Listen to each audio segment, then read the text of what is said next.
বাংলাদেশের জনগণের সামনে এসে যদি ওই কথা বলতো, তাহলে হয়তো কোনো জুতার ফিতা একটাও থাকতো না, সব ওর মুখের উপরে ছিঁড়তো।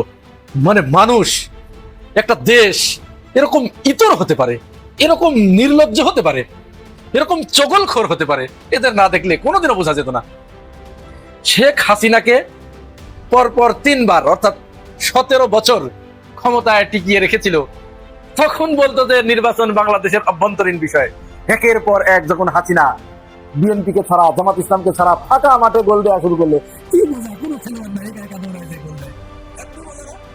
আজ একটা গোপন কথা বলবো আপনাদের, যে কথা শোনার সাথে সাথে আপনাদের শরীরের লোম কাঁটা দিয়ে উঠবে, ভয়ে আটকে উঠবেন আপনারা, এবং আপনাদের কপালের উপরে চিন্তার ভাঁজ রেখা ফুটে উঠবে।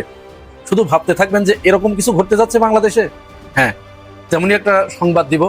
ওই সংবাদটা দেবার আগে একটা ফটোকার্ড আমরা দেখি আসেন। এই যে বিক্রম মিশ্রি, তিনি কি বলেছেন জানেন? দেখুন, তিনি বলেছেন যে বাংলাদেশের নির্বাচনে আন্তর্জাতিক বৈধতা লাগবে। আন্তর্জাতিক বৈধতা বলতে কি বুঝাতে চেয়েছেন তিনি বুঝতে পেরেছেন?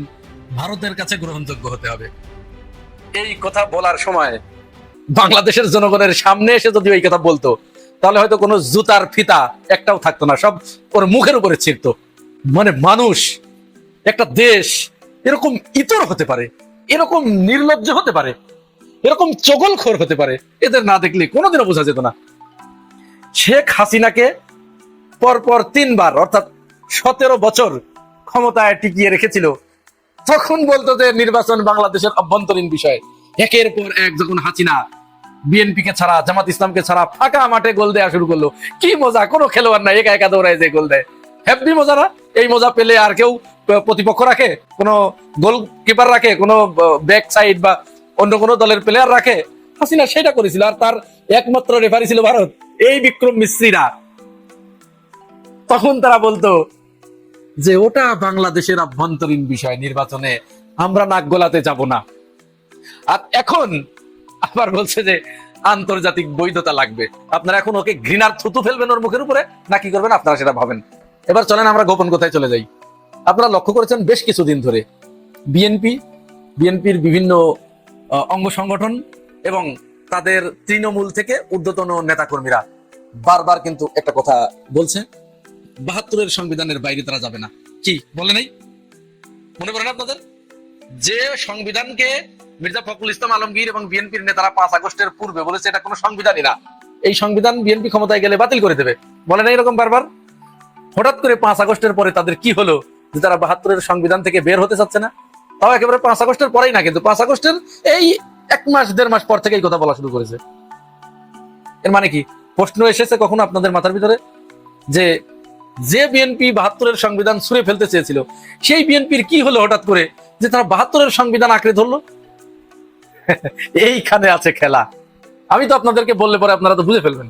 এই 72-এর সংবিধানের এই কথা বলা, এটা কিন্তু শুধু শুধু একটা কথা নয়, এটা এই অন্তর্বর্তীকালীন সরকারের উপরে পাহাড়ের মতো একটা হুমকি। যে হুমকির ভাষা আমাদের কাছে মনে হচ্ছে ইতিমধ্যে অন্তর্বর্তীকালীন সরকার বুঝতে পেরেছে। আমরা বুঝতে পারিনি, জনগণ বুঝতে পারেনি। জনগণ শুধু বিএনপিকে বারবার দোষারোপ করছে, গালমন্দ করছে, কিন্তু কেন বিএনপি 72-এর সংবিধান আঁকড়ে ধরলো এটি কিন্তু জনগণ এখনো বুঝতে পারেনি। হ্যাঁ, এই যে হুমকি, এই হুমকি বুঝতে হলে চলেন আমরা একটু পিছনে চলে যাই, 1/11 চলে যাই। 1/11 যখন মঈনুদ্দিন ফখরুদ্দিন ক্ষমতা গ্রহণ করলেন, জরুরি শাসন জারি করলেন, তারা টানা 2 বছর ক্ষমতায় অধিষ্ঠিত থাকার পরে আমেরিকা ভারতকে বলে দিল যে এদেরকে আর ক্ষমতায় রাখা যাবে না, এখন এই সরকারকে, এই সেনা শাসিত সরকারকে ফেলে দিয়ে তোমরা তোমাদের পছন্দ মতো বাংলাদেশে একটা নির্বাচন করে দাও, সরকার গঠন করে দাও তোমাদের পছন্দ মতো। আমেরিকা পুরো দায়িত্ব ভারতকে দিয়ে দিয়েছিল। ভারত তখন এই দায়িত্ব তুলে দেয় প্রণব মুখার্জির হাতে। চলে এলেন প্রণব মুখার্জি বাংলাদেশে, হাসিনার সাথে সাক্ষাৎ করলেন এবং মঈনুদ্দিনকে ডেকে নিয়ে গেলেন ভারতে। মনে পড়ে আপনাদের ওই যে ঘোড়া উপহার দেয়া, দেখুন এই যে ঘোড়া, এই ঘোড়া আনতে গিয়ে প্রণব মুখার্জি মঈনুদ্দিনকে বলে দিলেন যে তোমাদের যাওয়ার সময় হয়েছে, আমাদের এখন যেতে হবে, যাওয়ার আগে আমাদের পছন্দ শেখ হাসিনা, তাকে ক্ষমতায় দিয়ে যেতে হবে। আর শেখ হাসিনাকে তো প্রণব মুখার্জি গ্রিন সিগন্যাল দিয়ে দিল, তুমি ক্ষমতায় আসছো, কোনো সন্দেহ নেই। এইবার মঈনুদ্দিনের তো মাথা নষ্ট, ফখরুদ্দিনের মাথা নষ্ট। এখন কি হবে, আমাদের কি হবে? যেহেতু নির্বাচন আমরা দিয়ে দিতে হবে, আর তো থাকতে পারছি না ক্ষমতায়, তাহলে কি হবে এখন আমাদের এক্সিট প্ল্যানটা কি হবে? তৎকালীন বাংলাদেশে মার্কিন যুক্তরাষ্ট্রের যে হাই কমিশনার ছিলেন, তিনি ছিলেন প্যাট্রিসিয়া এ বিউটিনেস, মনে আছে তার কথা? এই প্যাট্রিসিয়া এ বিউটিনেস এবং লন্ডনের ব্রিটেনের যিনি বাংলাদেশের হাই কমিশনার ছিলেন, তিনি ছিলেন বাংলাদেশি বংশোদ্ভূত ব্রিটিশ নাগরিক এম কে আনোয়ার। মনে আছে? সব মনে পড়ছে আপনাদের? এই দুইজনের সাথে মঈনুদ্দিন বারবার ঘন ঘন তাদের কাছে আসা যাওয়া করতে করতে তাদের জুতার শুকতলা ক্ষয় হয়ে গিয়েছিল। বারবার তাদের কাছে প্রশ্ন করতো, আমাদের কি হবে? ক্ষমতা তো ছেড়ে দিব আমরা, আমরা যে এই যে 2 বছর ক্ষমতা চালালাম, আমাদের কি হবে? আমাদের এক্সিট প্ল্যানটা কি হবে? আপনারা দায়িত্ব নেন, আপনাদের কথা মতো তো আমরা ছেড়ে দিচ্ছি। প্যাট্রিসিয়া বিউটিনিয়াস এবং এম কে আনোয়ার কোনো পাত্তা দেয় নেই মঈনুদ্দিনকে, কোনো পাত্তা দেয় নেই। বলছে না, এই দায়িত্ব আমরা নিতে পারবো না, তোমার দেশ, তোমরা বোঝো। ঠিক এই জায়গায় এসে শেখ হাসিনা মঈনুদ্দিনকে একেবারে জামরে দিয়ে ধরলো, বলে যে শোনো, ক্ষমতায় তো চলে আসছি আমি, তুমি কি করবা? তোমার প্ল্যান ভাবো, তোমার পরিকল্পনা ভাবো, কিভাবে যাবা? আমি তো আসলে এই যে তুমি 2 বছর যে অবৈধভাবে বাংলাদেশের রাষ্ট্র ক্ষমতা দখল করে নিয়ে তুমি চালালে, এর বৈধতা কি? তোমাকে তো আমি ফাঁসি দিব, ফাঁসির কাস্টে ঝুলাবো তোমাকে, তোমার ক্ষমতা দখলের স্বাদ আমি মিটিয়ে দেব। মঈনুদ্দিন মোরার উপরে খাড়ার ঘা, একদিকে ভারত এবং আমেরিকা ব্রিটেন এরা দায়িত্ব নিচ্ছে না, আর একদিকে হাসিনা মঈনুদ্দিনকে এরকম একটা হুমকি দিয়ে দিল যে আমি তো তোমাকে ছাড়বো না।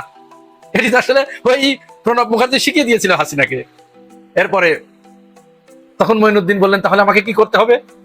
আমার তো বৈধতা লাগবে, আমি নির্বাচন দিয়ে চলে যাচ্ছি, 2 বছর আমি ক্ষমতায় থাকলাম, আমার বৈধতা লাগবে না, না হলে আমার ফাঁসি দিবা, আমি এখন আমার কি হবে, আমার সন্তানদের কি হবে? তখন হাসিনা বললো, হ্যাঁ আমি তোমাকে বৈধতা দিতে পারি, কিন্তু তোমাকে একটা কাজ করতে হবে। কি কাজ? বললো, আমাকে এই নির্বাচনে জিতায় তো দিবাই, এমন ভাবে জিতায় দিবা যাতে আমি যা খুশি তাই করতে পারি বাংলাদেশে। অর্থাৎ এমন সংখ্যাগরিষ্ঠতা আমাকে এনে দিতে হবে যে আমি সংবিধান পরিবর্তন করতে পারবো, আমি যা খুশি তাই করতে পারবো, এরকম সংখ্যাগরিষ্ঠতা এনে দিতে হবে।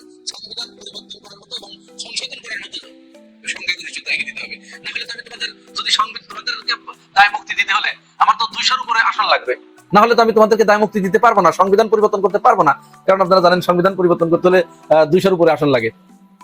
তখন মঈনুদ্দিন বললেন যে ঠিক আছে, আপনাকে দিলাম, তাই করব, কিন্তু আপনি আমাদের কথা দেন, আপনি আমাদের বাঁচাবেন। তখন শেখ হাসিনা কথা দিল যে হ্যাঁ আমি তোমাদেরকে বাঁচাবো। বলে যে বিশ্বাস হচ্ছে না, আপনি বিবৃতি দেন। শেখ হাসিনা তখন যে একটা জনসভায়, আপনারা যেটা নিয়ে এখনো বলেন, এটা আপনাদের মনে আছে যে আওয়ামী লীগ যদি ক্ষমতায় আসে তাহলে এই সরকারের সকল ক্ষমতার বৈধতা দেবে আওয়ামী লীগ। এবার সবাই মনে করছে তো, সেই প্ল্যানে শেখ হাসিনাকে 200-এর উপরে আসন দিয়ে তাকে ক্ষমতায় বসিয়ে দিয়ে যায় মঈনুদ্দিন ফখরুদ্দিন, আর বিনিময়ে তারা সেফ এক্সিটে দেশ থেকে পালিয়ে যায়। এইবার আসেন এই 2025 সালের নির্বাচনের আগে 5 আগস্টে যে এই ইউনূস সরকার এবং তাদের অন্তর্বর্তীকালীন যে উপদেষ্টারা বাংলাদেশের রাষ্ট্র ক্ষমতায় বসেছে এবং প্রায় 2 বছর তারা এ দেশটাকে পরিচালনা করবেন ওই সময় পর্যন্ত, নির্বাচনের আগ পর্যন্ত। এদের বৈধতা দেবে কে? এদের বৈধতা দিতে হলে যে ঐকমত্য কমিশনে যে সিদ্ধান্তগুলো হচ্ছে, সেখানে কিন্তু আপনারা দেখছেন BNP most of the cases, অধিকাংশ বিষয়ে বিএনপি কিন্তু একমত হয় নাই, তারা নোট অফ ডিসেন্ট দিয়ে রেখেছে।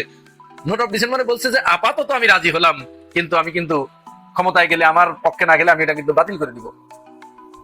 নোট অফ ডিসেন্ট দিয়ে রেখেছে, আর তাদেরকে বারবার ওই 1/11-র কথা স্মরণ করে দিচ্ছে যে 72-এর সংবিধানের বাইরে যাওয়ার কোনো সুযোগ নাই। অর্থাৎ 72-এর সংবিধান মানে তো এই অন্তর্বর্তীকালীন সরকার বৈধ অবৈধ। তাহলে ইউনূসকে কিন্তু বারবার প্রচ্ছন্ন হুমকি দিচ্ছে যে আপনি যদি মাপ পেতে চান তাহলে আমাকে ক্ষমতায় বসিয়ে দিয়ে যেতে হবে, তা না হলে আপনার বাঁচার কোনো উপায় নাই। 72-এর সংবিধান থেকে আমি বেরোবো না, 72-এর সংবিধান থেকে বের হতে না পারলেই তো ইউনূস মরবে, এই অন্তর্বর্তীকালীন সরকার মরবে। এই জন্য তারা 72-এর সংবিধানকে আঁকড়ে ধরে আছে, 72-এর সংবিধানকে তারা মুষ্টিবদ্ধ করেছে শুধুমাত্র ইউনূসের উপরে প্রভাব বিস্তার করার জন্য, ইউনূসের গলা চিপে ধরার জন্য। প্রচ্ছন্ন হুমকি এটা, তোমার সকল কাজের বৈধতা যদি আমাকে দিয়ে নেয়াতে চাও তাহলে আমার এই শর্ত এটি করে দাও। সুতরাং এ কথা বললে মোটেও বাড়িয়ে বলা হবে না যে আগামী 2026 সালের নির্বাচনে জনগণ যাকেই ভোট দিক, ফল গণনার সময় সেটি ওই 1/11 ওই পুনরাবৃত্তি